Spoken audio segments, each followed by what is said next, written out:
et messieurs, avant d'entrer dans le cœur de mon propos, je ne saurais passer sous silence le drame bouleversant qui vient de frapper notre capitale. À la suite des pluies diluviennes qui se sont abattues sur Kinshasa, l'ouest de la ville a été durement éprouvé par des inondations d'une rare violence, causées notamment par le débordement de la rivière Njili. Ce sinistre a emporté la vie de plus de 32 de nos compatriotes, endeuillé des familles entières et plongé des centaines d'autres dans la détresse, tout en paralysant une grande partie de la circulation urbaine. Je tiens à exprimer, en mon nom propre et au nom de la nation tout entière, ma profonde émotion, ma compassion la plus sincère et ma solidarité indéfectible à l'endroit des familles endeuillées et des sinistrés. En cette heure de peine et d'angoisse, je veux leur dire que la République ne les abandonnera pas. Je tiendrai très bientôt personnellement une réunion de crise avec les membres du gouvernement central et les autorités de la ville-province de Kinshasa afin d'évaluer l'ampleur de la situation et de prendre sans délai les mesures d'urgence qui s'imposent. Rien ne sera négligé pour soulager les souffrances, protéger les vies et prévenir de nouvelles tragédies.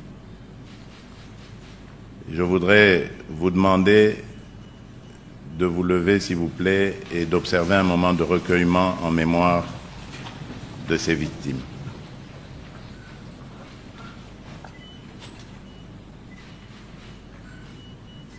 Je vous remercie.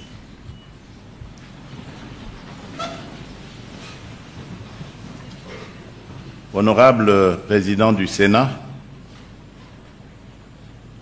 Madame la Première ministre, chef du gouvernement, ici représentée par le vice-premier ministre, ministre de l'Intérieur, Monsieur le Président de la Cour constitutionnelle et Président du Conseil supérieur de la magistrature, Madame et Messieurs les membres du Bureau du Conseil supérieur de la magistrature, Monsieur le ministre d'État, ministre de la Justice et garde des Sceaux, Messieurs les membres des institutions d'appui à la démocratie, Mesdames et Messieurs les membres du Conseil supérieur de la magistrature, distingués invités, Mesdames et Messieurs, en ce jour solennel, je m'adresse à vous en ma qualité de magistrat suprême, animé par le devoir et la responsabilité avec gravité mais aussi avec espoir.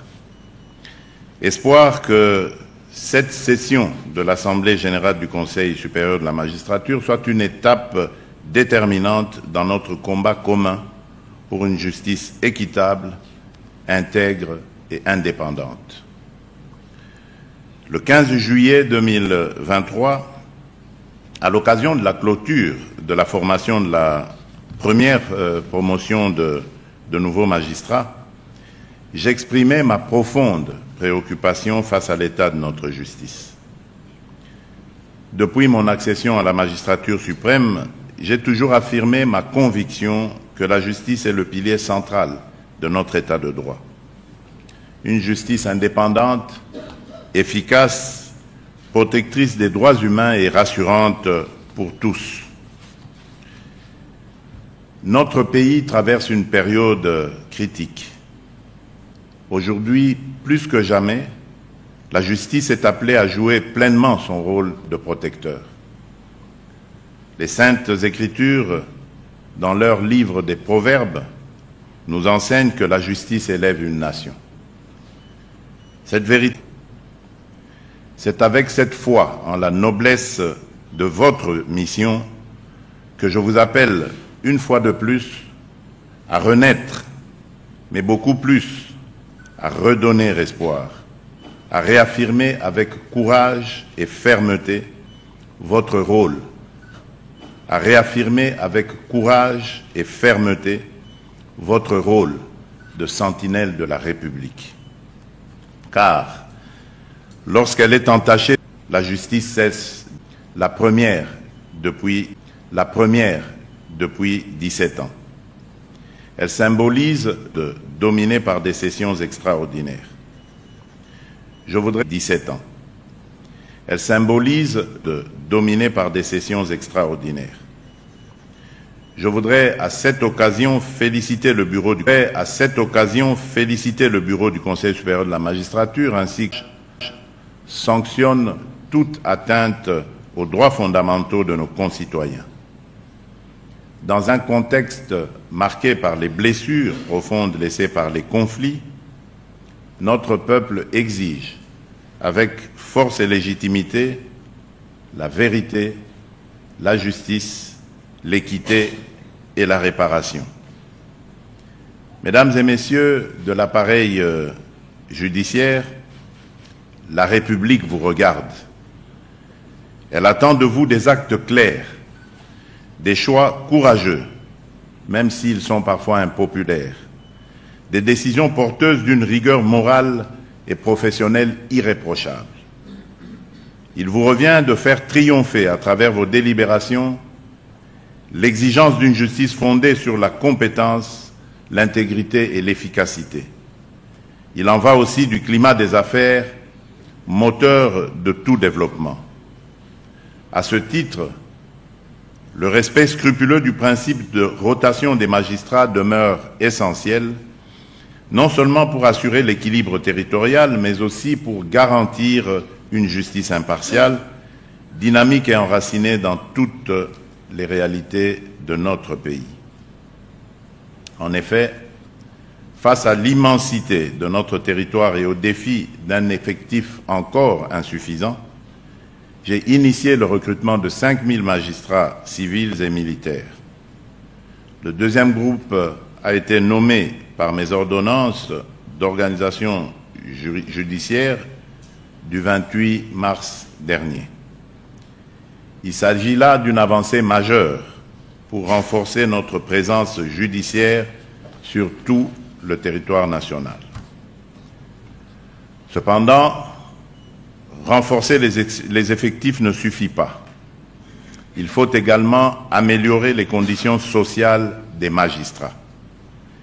J'ai veillé à ce que le gouvernement travaille étroitement avec le Conseil supérieur de la magistrature pour doter ce pouvoir de moyens nécessaires, fonctionnement effectif des chambres disciplinaires, indemnités de mutation, primes de brousse, prise en charge médicale et funéraire.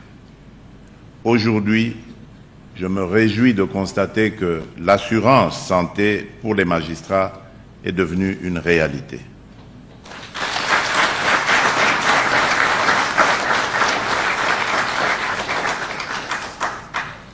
Distingués invités, mesdames et messieurs, l'indépendance judiciaire que garantit notre Constitution n'est pas un privilège personnel, mais une responsabilité collective au service de notre peuple. Soyez donc les garants d'une justice qui assure, rassure et surtout protège les droits fondamentaux de chaque citoyen. Je vous appelle à faire preuve de rigueur et de courage dans vos décisions. La sanction, positive comme négative, au cœur de votre gestion, est appelée à jouer réellement le rôle de régulateur dans la société. Nous devons arrêter avec l'impunité et toute forme de trafic d'influence. Avec les effectifs actuels, aucun déséquilibre dans les déploiements ne saurait être toléré. Les animateurs de la justice doivent être choisis avec discernement sur la base de la probité morale, de la méritocratie et de la compétence.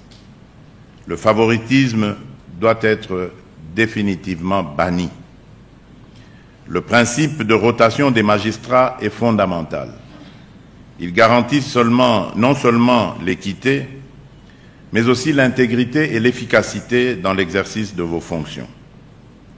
Le gouvernement prendra toutes les dispositions nécessaires pour assurer l'application effective des résolutions issues de vos travaux. L'indépendance constitutionnelle du pouvoir judiciaire est non négociable.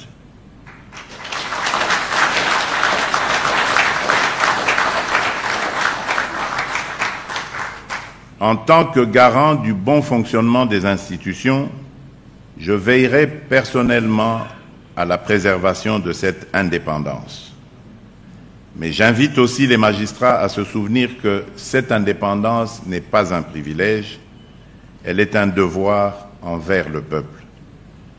C'est ici l'occasion de rappeler le pouvoir judiciaire, disciplinaire plutôt, sur les magistrats, reconnu au Conseil supérieur de la magistrature, qui ne doit pas être exercé avec complaisance ou qui ne peut être à géométrie variable. Il est temps de mettre fin à cette notion de double standard au sein de la magistrature, car dire le droit n'est pas synonyme d'être au-dessus de la loi ou de l'appliquer à sa convenance. À vous également, Mesdames et Messieurs du Bureau du Conseil supérieur de la magistrature, je vous rappelle que la loi s'applique à tous. Aussi, j'appelle à un partenariat renforcé entre le gouvernement et le Conseil supérieur de la magistrature pour poursuivre ensemble les réformes nécessaires à l'élévation judiciaire. J'ai foi en votre engagement. J'ai foi en votre capacité à faire renaître notre justice. Que ces assises marquent le point de départ d'une ère nouvelle, celle d'une justice digne, forte et impartiale. Sur ce, je déclare ouverte la session ordinaire de l'Assemblée générale du Conseil supérieur de la magistrature. Que vive le pouvoir judiciaire, que Dieu bénisse la République démocratique du Congo et son peuple. Je vous remercie.